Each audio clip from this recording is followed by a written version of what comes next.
Hi, I'm Isaiah Maxwell, Adult Time Ambassador. Make sure you check out all of my content on my platforms, and make sure you check out my new interview with John the Ninja. Ladies and gentlemen, how you doing? It's John the Ninja live in the dojo. You know, Studio C. No jokes considering who we have on podcast today. But man, I am really floored by this individual's accomplishments and his work ethic. Over 90 esteemed nominations in his field. But first and foremost, let's just go to the most important part. He's a man of character, commitment, and he is a man of stride. If you ask people, he's got that Nipsey Hustle mentality, but he does it more ways than one. To stray away from his actual work profession, the man is in real estate, the man does stocks, the man gives back to his community. But if we talk about his actual job, woo, that man is having a good time, but he also puts in the work. Let's start from where he grew up. It was Cleveland, Ohio, and he went to Cal State Northridge, where he actually interned for an adult agency, which is crazy because if you know his history, he might have a ring with the Celtics right now. But pulling it back, he studied the industry of porn, and not only did he dive into being an agent and also helping the talent, but after being convinced and studying one more year talking to the male talent, he jumped in front of the camera and ended up becoming one of the most, not recognizable men in the industry, which he is, but one of the most sought after, being praised by directors, talent, and basically everyone else. Man has over 2,900 scenes, hands down the most hardest working person in the industry. He's worked and had awards for Male Performer of the Year, also acting, you name it, he's got it. But the thing that sets him aside is how everybody loves him. The person I speak of is Isiah Maxwell, and he is here as an ambassador for Adult Time. Adult Time alone in 2024 has had 8 AVN awards and 7 XBIZ awards. Now, the reason this is important is because Adult Time has created a interesting situation where they've created sex positivity through their website. We're going to talk about the channel, we're going to talk about his work, but first and foremost, we got to send this guy in. Mr. Maxwell, welcome to the dojo. Thank you. That was such a smooth intro, man. Thank you. I appreciate that, man. I was telling people I had to find my gold chain. I had to get a haircut. I had to get it right for you, my man. I know you just came through. You were in Temple. You were in this podcast's home, Philadelphia, and you were speaking. And you're very, I don't want to say scholarly as far as you went to school, but you are very in depth as far as personal knowledge. You love reading. You love learning, and you are a mentor.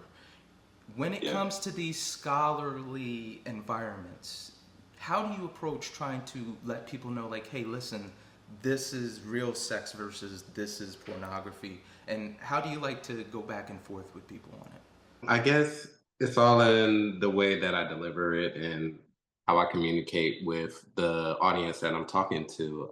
I basically try to break the stigma that adult stars can't talk about sexual education because a lot of people look to adult work for that kind of.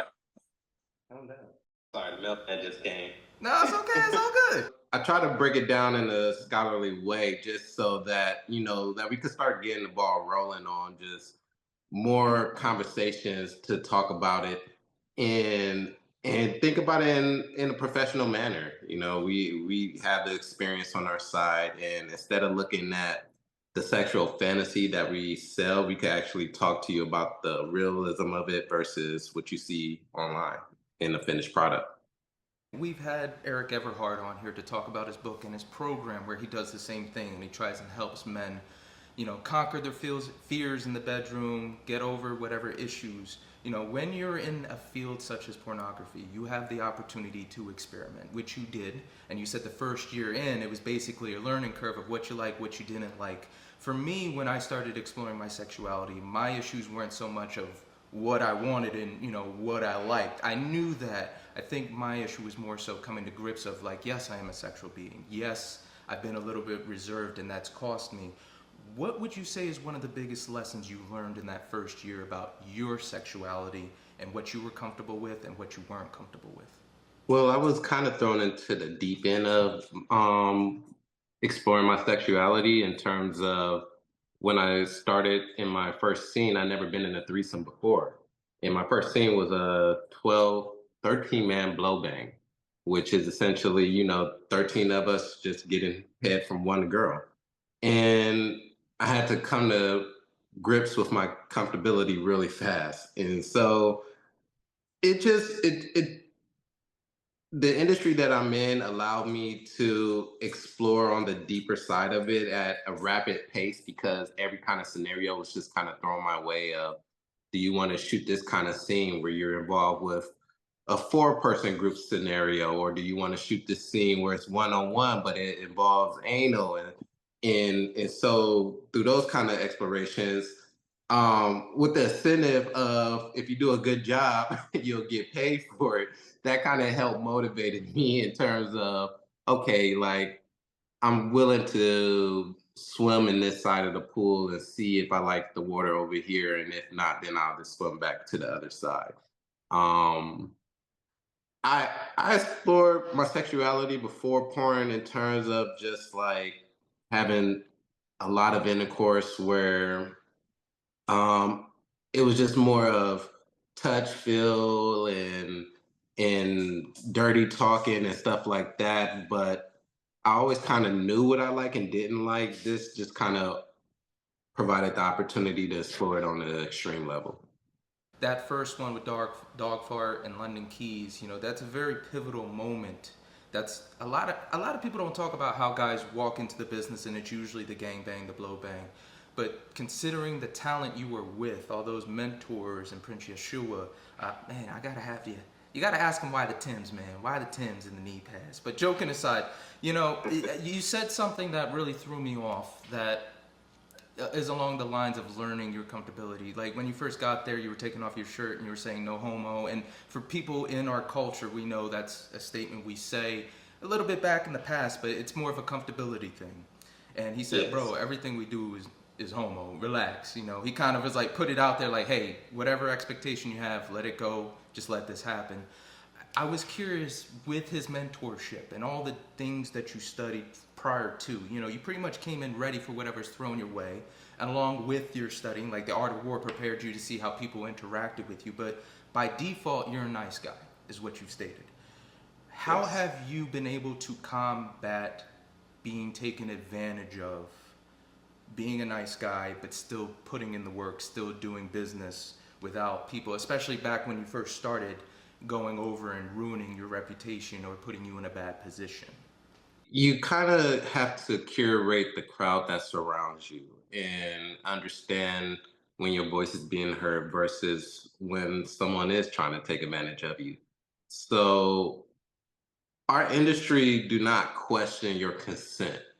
And if you consent to something, then you're fine to do it. But if you're saying no, then they pretty much say, okay, we'll work around that and we'll move past that. So when I was working in the beginning and I would come to these scenarios that I was feeling uncomfortable with, I would just be like, nah, this is not really for me.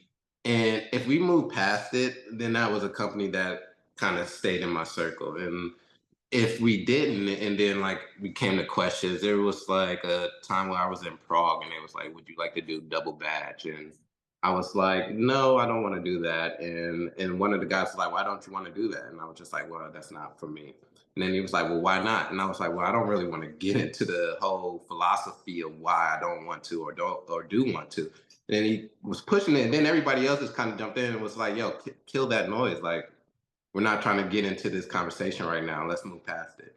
But for other companies that just don't question and move past it, it's easier to work with them because not every scene requires what is asked for.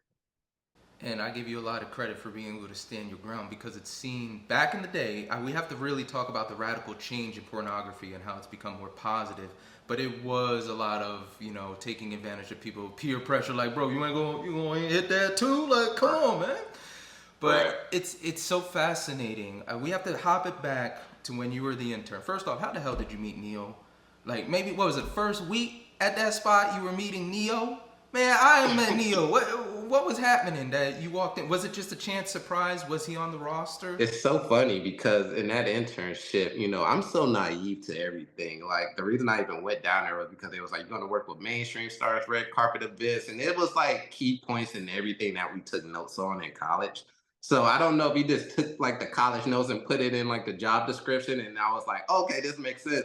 But when I got there, you told me this was adult stuff. So my naiveness was just kind of from the start. And when we went to the last Exotica in LA, like I didn't even realize we snuck through the back door because we didn't have tickets to get in there because the agency was a management company at the time. They wasn't trying to sell us tickets. And or we didn't have the money to get the tickets. I'm not sure. And so we walked through the back and sneak, and then we found a booth of a guy that we knew, and he just let us stay and sign there.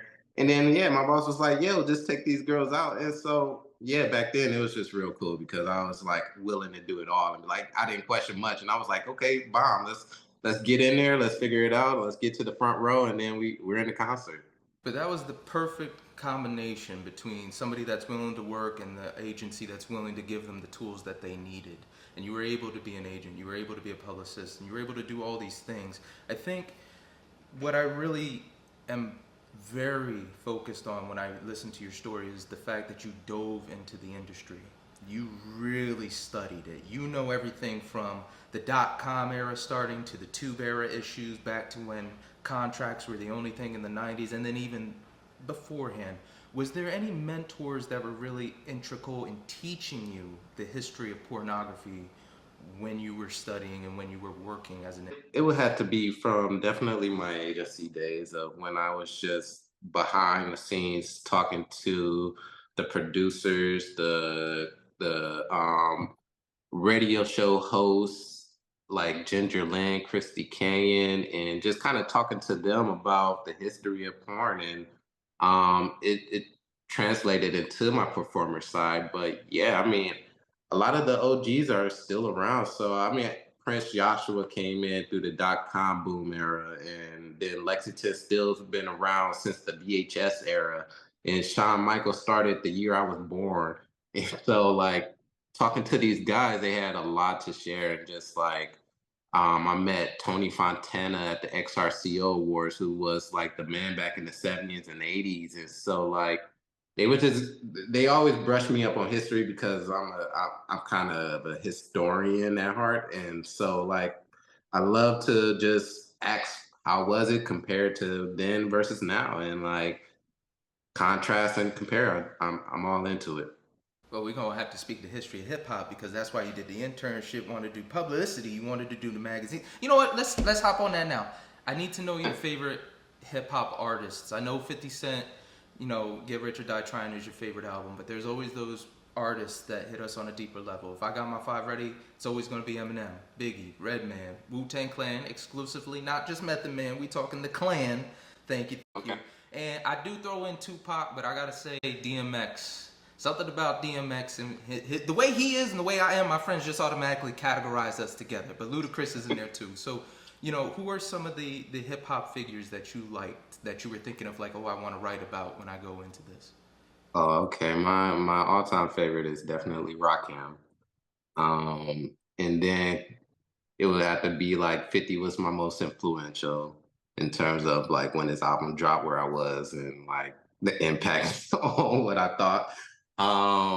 The Diplomats was essential to like high school and like riding the bus. That was like an album I burnt out. And then David Banner was a real hype man for me and got me hyped before a lot of my basketball games. And then I really love his transition into where he's at now.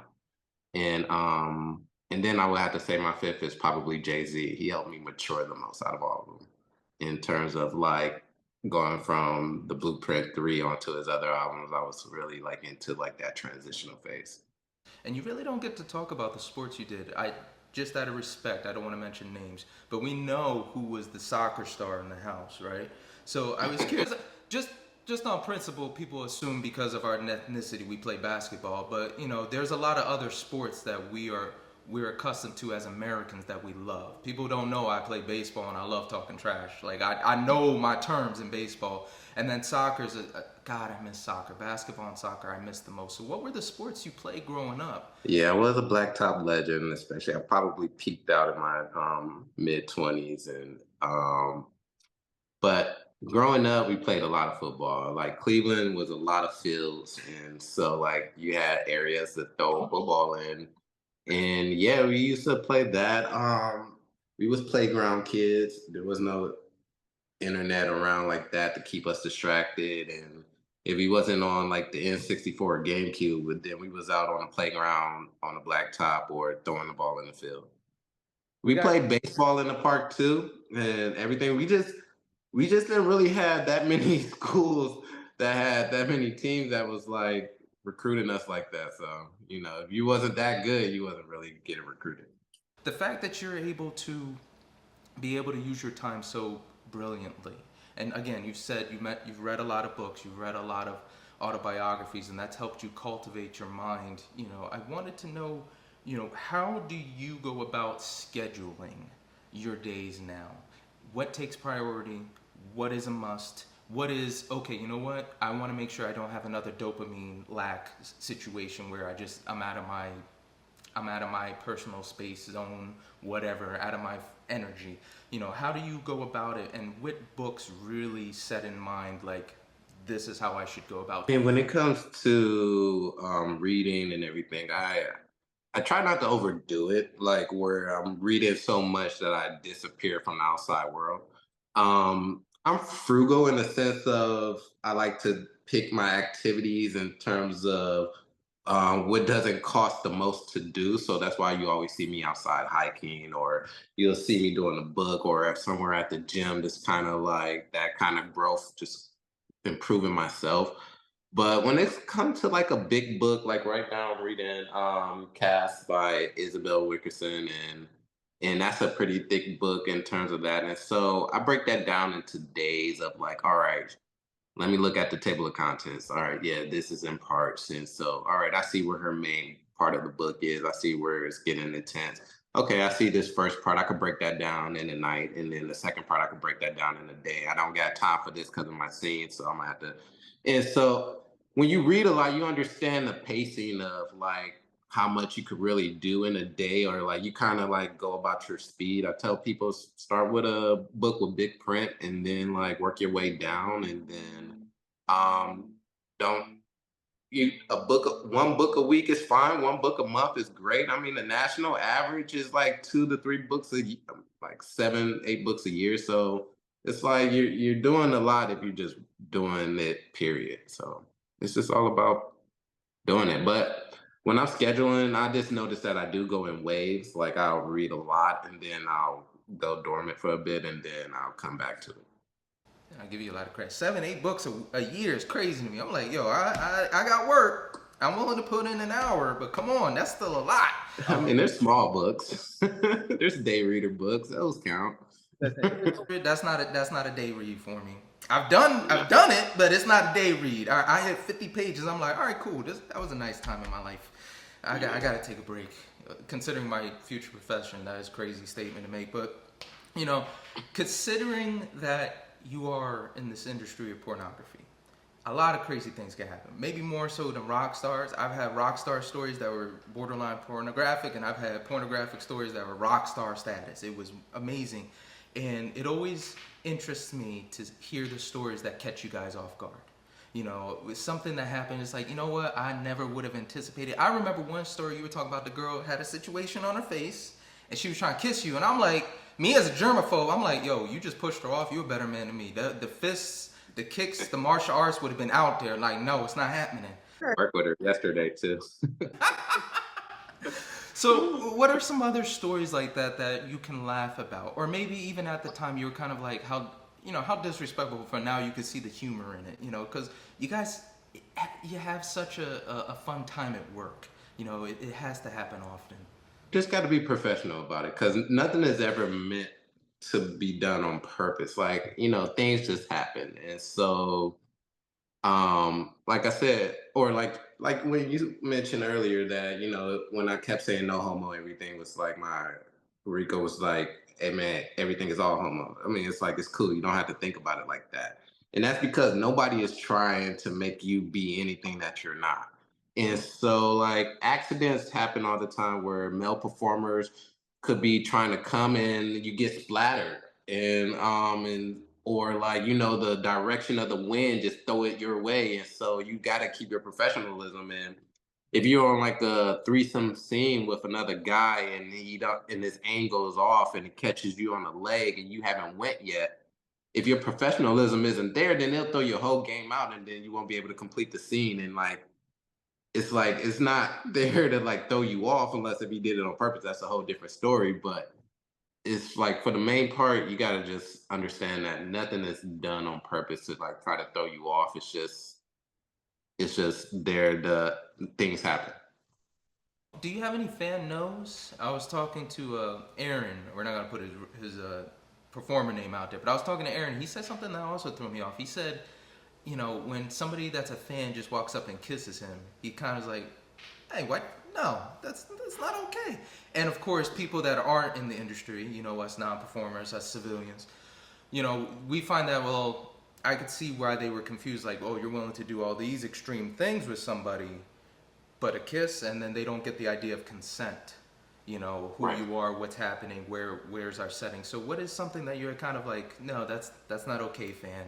Let's not rock that. Absolutely. Coming up and just kissing is definitely one of those, and just um, it's just the consent is wasn't established, and so I don't know where most people been or like what they've been doing, and it's not okay.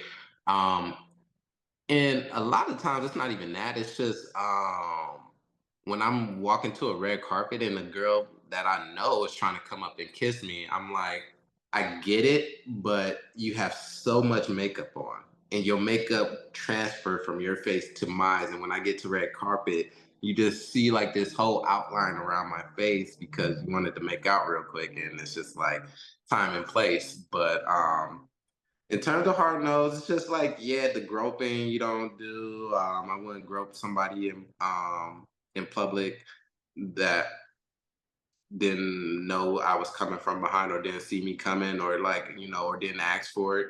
So it's just like those kind of things are always, need to be addressed in terms of make sure the consent is there.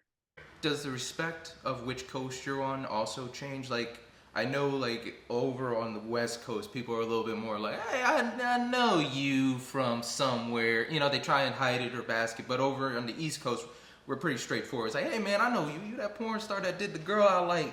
You son of a gun. They're out there. But does the respect level as far as the walking up and being touchy, etc., does that also change when you go coast to coast? Does it change just by area? you know, if a person recognizes me and they approach me, it's not a problem if they approach me in general and just be like, hey, I know who you are. I just wanted to say hi. If they offer a handshake, I'm down for that. And I'm just a loving person, so I naturally go for hugs. I don't even know people like that, and I just do that. I mean, I don't do it to strangers, but like so like sometimes people like just in the community are just those kind of loving people, so if they come in for a hug, I'm not like a pushback kind of guy like, yo, who are you? But for the most part, people are just respectable with the handshake. And I've been introduced to families, girlfriends, and stuff like that of like, hey, like, I know this guy from online and he knows what he's doing and stuff like that. And I mean, I know it takes a lot for people to say hello in the first place because of where they know me from. So I wouldn't be the type that would like shoo them away if they came to me and was like, hey, I just wanted to say hi or like acknowledge that, I know who you are. Working in this industry, there's always the great scenes and the bad scenes. But what I always look towards is the scene that was really bad and you overcame. Eric Everhard, God bless him, man. Shout out to Eric. He always has this story where he was like in public. He was on the beach. He's got rocks in his back, and all hell's breaking loose. And he was like, was I gonna be a punk or was I gonna show up? And he has so many stories like that. I was curious for you, what was a shoot that because of your professionalism, because you had to take the reins, maybe the director just didn't like you, which I know everybody loves you, but there's these situations just happen where everything's going wrong, and it's kind of like that Kobe moment. It's like, give me the ball, and you saved the day, and you're proud of it. I would probably just say like, one time there was this DVD that I was in, and like there was three other scenes in that DVD where all the talents was A-list, top of the line, no name girls. And the guys that worked with them, I think it was two other guys, got to pick the talents, and they left me with the fourth one. and she didn't match their energy with like the preparations. So like her body smell, all that wasn't there, and just in terms of like the energy, she wasn't matching it. And they thought that that scene was going to throw me off and be like, oh, okay, you want to work with her. And I took it upon myself to show her extra love and make it like one of the most standout scenes in the entire DVD because nobody was giving her that kind of love either. And so after that scene was done, I think the director was so thrown off in terms of like, oh wow, like okay. And then he just like started hiring me for everything else. And I was like, all right. And then like, everything just kind of upgraded with it. So yeah, it's just like moments like that where it's just like, okay, I see a challenge. All right, I'm down for it. Let's do it. Yeah, they didn't know you like Latinas, so that backfired on them too. Man, we have to talk about adult time. I think this is the perfect combination when I think of what you stand for as far as trying to better people and make them understand what sex actually is and what adult time has done for the industry as far as making it positive and as far as taking bounds to make things better for not just the performers but to let the public know, hey, this is fantasy. You need to also focus on the reality of everything and what these means. They tackle some interesting subjects, but first we got to go to Bree Mills. What a positive genius when it comes to this industry. And you have such good rapport with so many directors, so many companies. That's why for the longest time you didn't have a contract. And here you're even on a special contract where you can still work and do different things. What is it about working with Bree, in your personal opinion, and adult time that differs from working with other companies? What sets them differently? Not so much better or like, oh, they're blowing people out of the water, but what is it about their approach that is radically different and positive to the industry of porn? It's their approach to the project in terms of their attention to the details, attention to the emotions, the personalities of what they try to bring to their sets. So when you do a project for them, like when Bree first started, like whenever you shot a project with Bree, you had like a briefing where you was talked about how the scene was approached and like the reason why it came to be, and you kind of got the philosophy of why we're doing this. And so when you shot the scene, you understood where your energy was coming from instead of it just being another scenario where they plug you in as the talent for the day or like the talent for that scene and just like the guy and the girl. And so whenever I thought about, collabing with adult time, it was just more of the ease of combining our brands together because they have deep consent talks when we're about to go into a scene and everybody is aware of what they cannot do. And so like, my biggest principle is just like, or not principle, but my biggest mantra is communicate out loud. And so, like, if you need me to go harder, then you could say in the scene, go harder. If you need me to go softer, then you could say in the scene, go softer. If you need some lube, like, you could ask for it, call it out in person. I was like, everybody needs to understand that these are things that we ask for during sex, like lubes, toys, all kinds of stuff that should be incorporated in pleasuring yourself so you could get to where you want to get to. But overall, it's just adult time and our brand just kind of like are already meshed well together in terms of I'm all about consent as well, and their brand is just that, and so it just works. When it comes to the actual direction of pornography, people don't know, and at least the people that have studied it, it's still hard to fathom. It's like that one continuous take might be 8 or 9 redos here, there, and this one. How does Bree approach film directing for pornography as opposed to like say Jules Jordan or Holly Rand or a couple other really well respected directors? I mean, Bree just have deliberations with her teams of what kind of projects they want to get involved in. She gives her production team, the directors, a voice to pitch their ideas, and she gives the green light if like if it would sell well. if the mechanics of it will work. And so, like, there's a lot of good ideas that you've seen came into like Larissa because it's just like she talks to you about the idea and then she'll help you develop it as well. And like most of us, we all have great ideas of how we would shoot it or like how we would like command our sets. And so, she just kind of provides that voice for it to happen. Like she's kind of like that wall to the upper to like be like, okay, we want to do this and we're going to allow this to see how it hits. And if it hits well, we'll continue. And if not, we'll do another project. Other directors, they kind of have to stick to their script in terms of like, if you're the male talent, then we could put you on the pedestal to put you with all of our projects that will work really well. But we're not developing any new lines. So like if you're a creative person, it may be limited depending on where you want to go. But her company, and there's a couple of other companies out there as well that help develop ideas that people tend to want to work with because that's what they're there for. People, you want to go check it out, they do have videos online showing how they treat their staff, how they treat the performers, and basically a run through. Man, I'm slipping on words today, man. I should have had my coffee. I know it's a little earlier for you, but they basically give you the rundown of how it goes. How does the company deal with uh, the rights? As far as you do a scene, are you allowed to use it on your platform? Are you allowed to still get credit for it or royalties?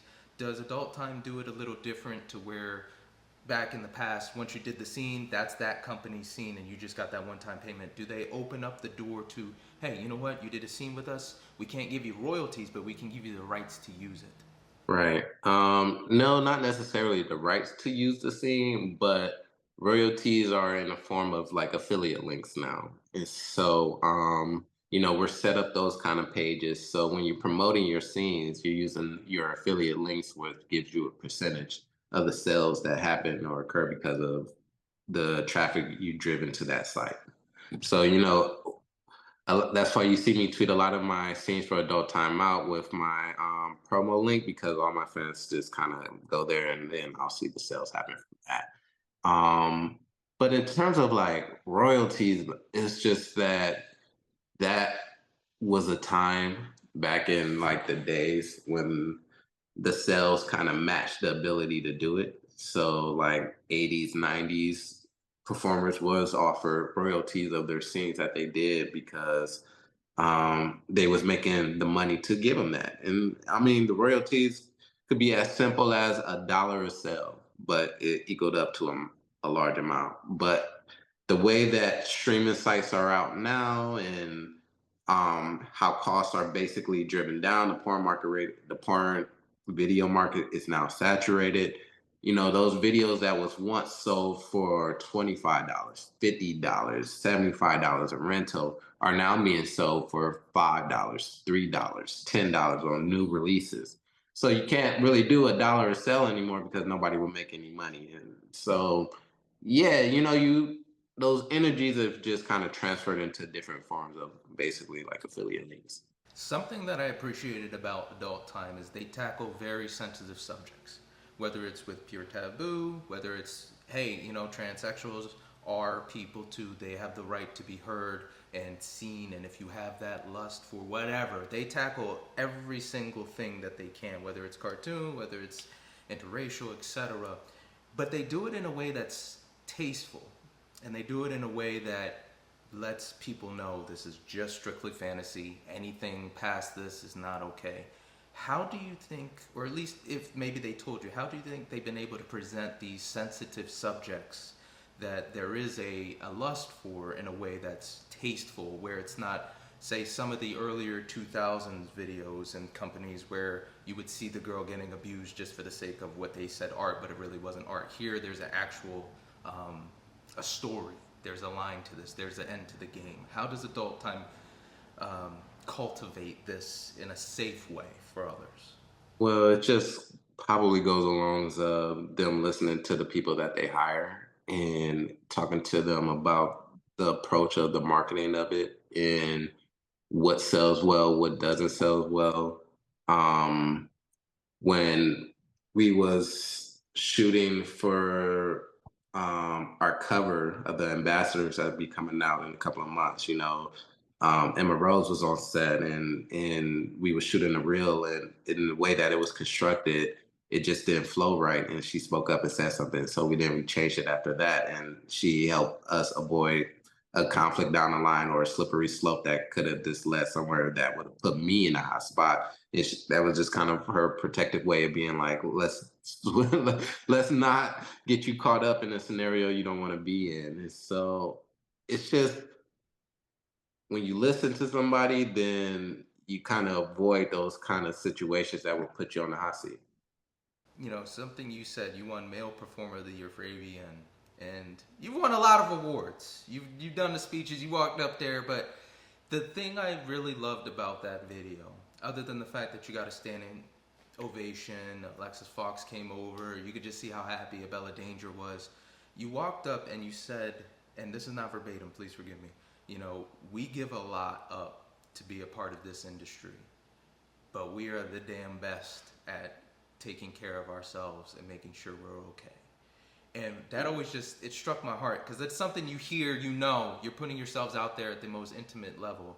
But I wanted to know what the circumstances were for you saying that. And for that particular night, was that the ultimate recognition of, I'm the best at this craft? Because I think it was 2023. You took that whole year off. You said, I'm just working. I'm going to put my head down and just go for it. And that level of commitment's always been there. Like when you tried experimenting with shoes, or when you were younger and you ate certain foods, it's always been there. But there's always that one moment where somebody says you did a good job and you're like, you know what, you're damn right I did, and you get to bask in it. Was it one of those moments? What inspired that speech?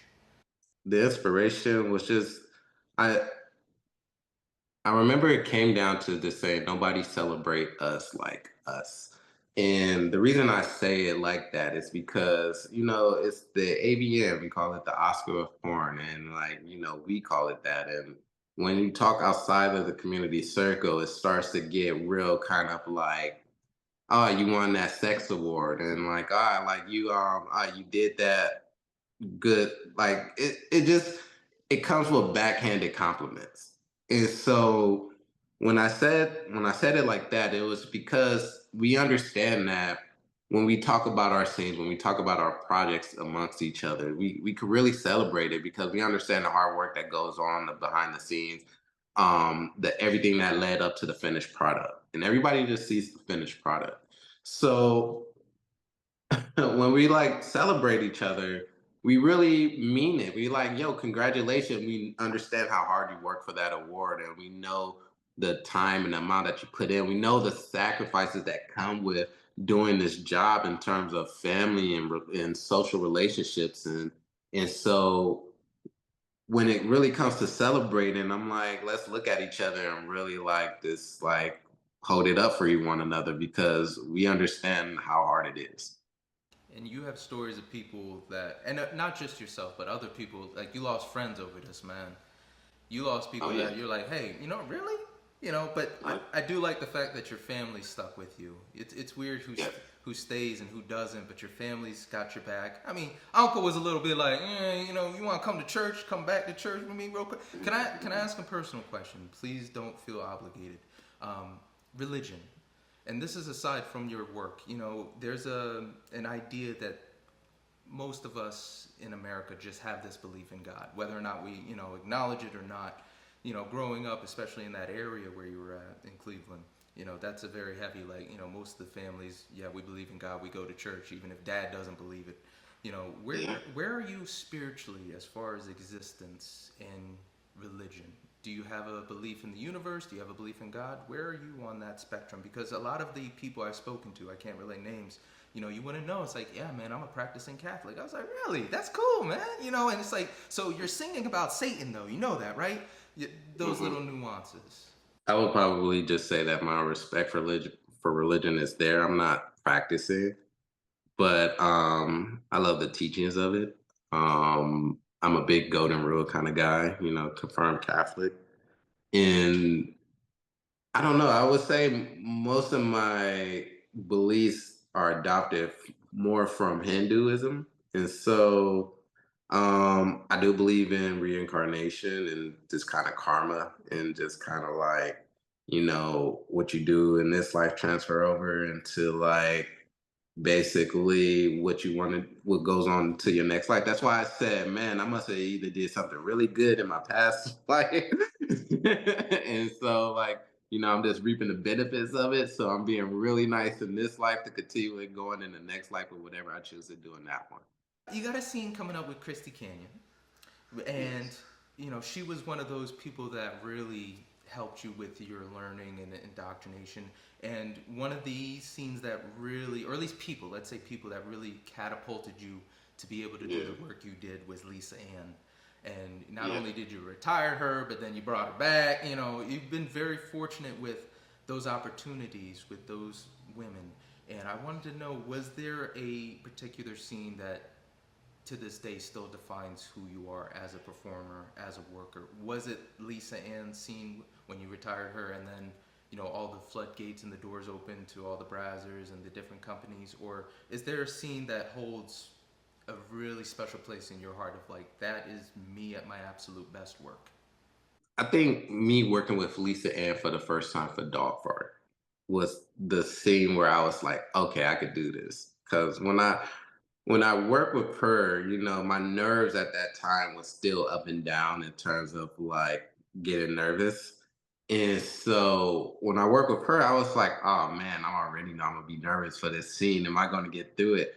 But she was amazing. And you know, and like, she didn't do anything special that like helped me get through it in terms of like she was absolutely nice and did whatever it takes for me to like keep it going. But it was just one of those mental days where she didn't do too much to help me get through the day that I needed her help to get through anything. But she gave me enough just to see if I could do it myself. And I was like, I got through it without any issue. And like I did like a little fist pump in the air after the scene ended. And I remember like my homie was in the corner just chilling, watching me, and I didn't see him in the corner. And I was like, "Oh, you caught that?" And he's like, "Yeah, I saw that." And that was my boy Mo. And so, yeah, after that happened, I was just like, "All right, cool. If I could like shoot a scene with Lisa Ann, I could shoot a scene with basically anyone because it didn't really get that much bigger after that name to me." And so, yeah, that was like the I could do it scene, and then my time in Ibiza, that was my first time working with women from all over the world. And so like I just kind of heard different accents, different languages, and different bodies. All it was just amazing to see like all the sexual, like the sexiness of every different kind of like ethnicity coming together. And working with that company, the owner of that company came to me. He was like, "Hey man, let me talk to you about your performance." He was like, "What I want you to do is to learn how to have sex uncomfortably." And he kind of explained to me why that mattered in terms of like how it helps disconnect you from the scene and puts the fan in your place. And then he kind of like tweaked my performance in the way that I kind of perform now in terms of how I open up and just kind of completely take myself out of it with still being in it and just kind of allowing the fans to vicariously live through that situation. And so yeah, like those kind of 2 moments in Prague, 3 months in Prague was boot camp in terms of like those DPs and shooting 3 times a day from Monday through Friday, which kind of helped me on my path of how I'm able to film as many times as I do today. But those three instances are like those kind of core memory, those kind of leap moments, those canon moments for my comic book. And so those like those moments that help catapult me into like my um ability to perform how I do today. And it's interesting to hear you talk about like the different things that were throwing you up. Man, you said the girl speaking another language was an issue. I was like, that's a help, bro. What you say?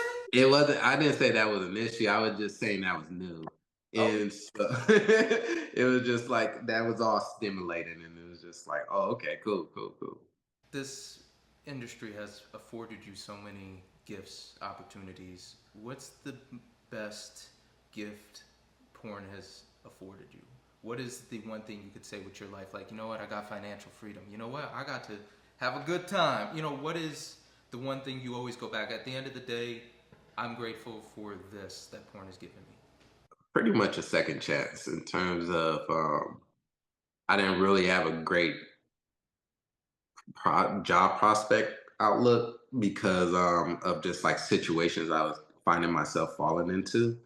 And I had a big hole I had to pull myself out of when I was real young.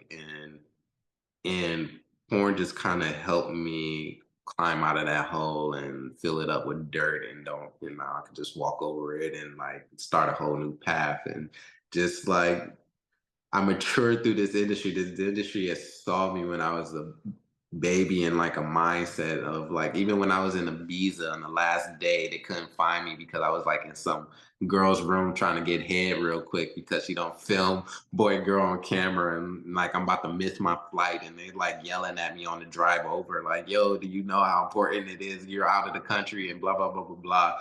And so like seeing just like me maturing into like a person I am and being able to get involved in the real estate and opening up different businesses and being able to visit my family each year, it's just kind of like I wouldn't be able to do that without this industry. And like even with all of like the fun part of it, the behind the scenes part is like where you really make yourself and where your personality really becomes who you are. And so yeah, I took it upon myself to make sure I do what it takes off camera to make sure I'm really good on. And the way your work ethic is shown. It's crazy you say that because thinking about the stories of Burger King, you know, that was you were on it. You were one of the best employees. You show up with a hangover, be like, "Yo, can I leave?" Nah, all right then. I'm gonna bang this out anyway. All right, I got this. I got this. You know, Hmm. it's wonderful to see you have that prosperity. You know, especially with real estate, man. Because I ain't gonna hold you. I'm curious. We're gonna have to talk how the pandemic treated you with the tenants. Because Jersey got screwed. It was crazy. But I always end these with the most important question. What's the best piece of advice you've ever been given? And in your case, you've been given so much, but you know, maybe 10%, 5% actually stuck with you, but you have a love of listening to stories like I do. But there's always that one person that says something that sticks with you. I mean, I think one thing that helped me get through this industry without much problems was from one of my guy, Ron Ellis, rest in peace. He taught me my favorite word in this industry. I remember I was venting to him about like the girls of like my agency that was giving me a hard time with their like personal problems and how it was affecting their professional side. And I was just trying to figure out how to talk to my girls. And he used to be an agent and he would taught me my favorite word, which he was like, bro, you need to learn this single word that will help you get through a lot of stuff in this industry. And that is okay. You just say okay and just keep it pushing. It's so like a lot of times I would just get vented all of these stories that just didn't make sense or like didn't math right, and I would just say okay and just like leave it alone, and then that just helped me avoid a lot of conflict and just keep it pushing because a lot of times not everything requires a reply. Um, One thing I always remember is this: even if you're right, it's not always important to be right. And so like I pick and choose a lot of my battles. And normally if I just say, okay, I just probably don't want to deal with it in that sense. And like we're missing the bigger picture and I just want to stick to the bigger picture. I got the civilian word for that. We say yikes. We're like, yikes. I can't tell you how many times that saved me at the pharmacy. You know, it just, yikes. Ladies and gentlemen, what a wonderful conversation. I have to put it out there. This man doesn't do many interviews. His time is very, very valuable. And for him to say yes to this request is something that has humbled me, and I'm extremely grateful. That was Isiah Maxwell. Guys, you have to check him out. You can go to his Instagram. He's got Isiah_Maxwell. You can check him out on his OnlyFans as well. It's just Isiah Maxwell VIP. Of course, that'll send you to the links down below. And, you know, just to keep in mind, August 25th, he got the Urban X Awards Male Performer of the Year and Best Actor. You can start voting on Sunday, August 25th. Remember that. Check out Adulttime. He's an ambassador for the wonderful website that's been featured on Rolling Stone, Vice, and much more. Go check out what they're about and how they're changing the game for the adult industry as far as inclusion. Isiah, thank you so much for your time, man. I'm truly humbled. Cheers, man. Thanks for having me. And everyone else, be smart, be mindful, and rock on. Ninja out. Baby, you listen to John the Ninja. Oh, your ears are about to go on a vacation. John the Ninja's got what you need.